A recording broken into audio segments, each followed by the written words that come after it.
निशाण्यावर आहेत। कधी ते बाळासाहेबांची शिवसेना पक्ष तर कधी भाजपला लक्ष्य करतात। मात्र महाविकास आघाडीचा घटक पक्ष असलेला काँग्रेसला सल्ला देतानाही ते पाहायला मिळतात। पाहूया या संदर्भातला खास रिपोर्ट। उद्धव ठाकरेंसाठी किंग मेकर,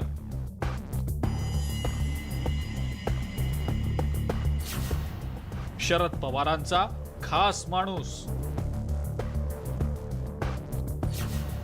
महाविकास आघाडीचा शिल्पकार,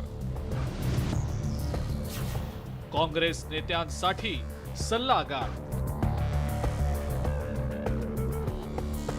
संजय राऊत एक आणि भूमिका अनेक असा सगळा मामला महाराष्ट्राच्या राजकारणात सुरू आहे। संजय राऊत हे सध्या उद्धव ठाकरेंच्या राजकारणातले संजय आहेत असं दिसतंय। पण महाविकास आघाडीच्या इतर घटक पक्षांमध्ये सुद्धा संजय राऊतांचं महत्त्व वाढत चाललंय की काय अशी अवस्था आहे। काँग्रेस आणि राष्ट्रवादीवाले म्हणत नसले तरी संजय राऊत मात्र हे आता छाती ठोकपणे सांगू लागले।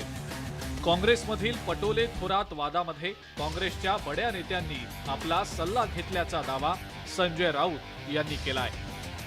मी इतकं सांगू शकेन की दिल्लीमध्ये मी आहे आणि काँग्रेसच्या काही प्रमुख नेत्यांनी त्या विषयावर माझं मत घेतलं हे मी सांगू शकतो। आता संजय राऊत काँग्रेसच्या सल्लागाराच्या भूमिकेत वावरत असले तरी काँग्रेस नेते मात्र आमच्यात वाद नसल्याचं सांगत संजय राऊतांचा सल्लाच बिनकामाचा ठरवतायत। आमच्यामध्ये एकोपा आहे। विधान परिषदेच्या नुकत्याच झालेल्या निवडणुकीमध्ये महाविकास आघाडीत चांगलं यश मिळालं। संजय राऊत यांचा अलीकडच्या काळामध्ये काँग्रेस नेतृत्वाशी तसा दोस्ताना वाढल्याचंच दिसतंय।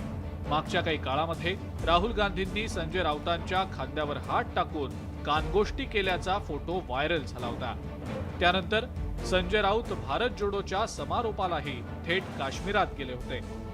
आता राऊतांची एवढी सलगी वाढलीये म्हटल्यावर त्यांनी काँग्रेसचे सल्लागार झाल्याचा दावा केलाय, त्यात अतिशयोक्ती काही नसावी असं काँग्रेसजनांनी मानलं देखील असेल।